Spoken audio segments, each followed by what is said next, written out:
بەڕێزان بەرپرسە حیزبی و حکومیەکان پیاماقۆڵان کە سوکاری شەهید و ئەنفال کراوان بەخێر بێن بۆ ئەم مەراسیمە.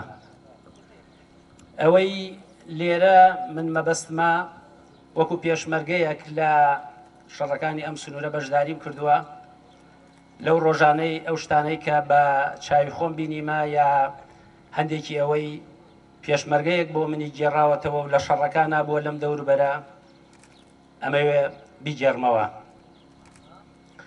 طبعاً سەرەتا ئەمەوێ بڵێم بەداخەوە ئێمە وەرزی بەهارێکێ لە وەرزە خۆشەکانە، بەڵام لە لای ئێمە تێکەڵ بە یادەوەری لە دەستدانی کە سوکارمان بووە، بۆیە یەکێک لە هەرە وەرزە ناخۆشەکانە لە لای ئێمە و لە وەرزانەیە کە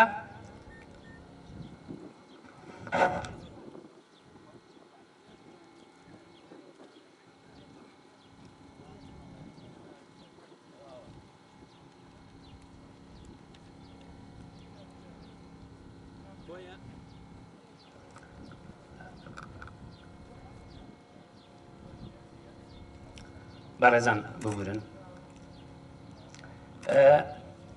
تێکەڵی یادەوەری ئێمە بووە، بۆیە ناتوانین ئەو وەرزە کە دێت هەمومان پێ بێتاقەتە بین.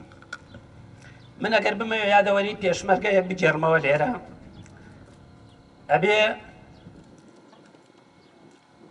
بگەڕێمەوە بۆ مانگی 2 ئێمە لە تیپی پەنجاوێکی گەرمیان لە کەرتی 5 و کەرتی 6 و کەرتیەکی تیپی پەنجاوێکی گەرمیان پێشمەرگەکانی حیزبی شوعی لێرە بەرگریان کرد. من باشم لە یادا لە 14/2 ئێمە وەکو کەرتی 5 تیپی پەنجاوێکی گەرمیان پەلاماری ڕەبەیەکماندا لە تۆڵەی شەی سوارەدا لە 14/2. لەوە بەدواوە چوین بەرەو سەرکردایەتی. مەبەستم لە گێڕانەوەی ئەمە ئەوەیە کاتێک لێرە شەڕی ئەنفال ڕوویدا ئێمە هەموو ماندوو بووین.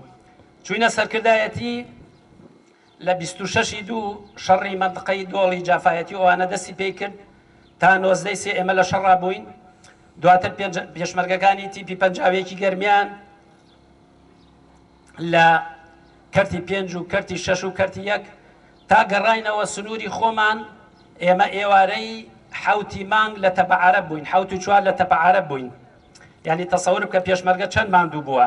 لە 14/2 ئێمە چوینە شەڕی سەرکردایەتی تا گەڕاینەوە 7 مانگ هاتینە دێی تەپە عەرەب. وەکیسە لە یادمە لە دێی تەپە عەرەب شەید ناسیح جاسم تاڵاوی لەگەڵ عەبدولخالق کەیسە مدیری شورتەیە لە سنووری کفری هاتن. خەبەری ئەوەیان پێماندا کە هێز دەرچووە بۆ سنووری گەرمیان و ئێمە ئەبێ بگەینە سنووری خۆمان. بۆیە کەرتی یەکی پەنجاوێکی گەرمیان چوون بۆ منتقەی بناری گێل و ئێمە کەرتی 5 بۆ سنووری داوەدا و کەرتی 6 بۆ سنووری زینانە و ئۆمەربل و ئەو شوێنانە.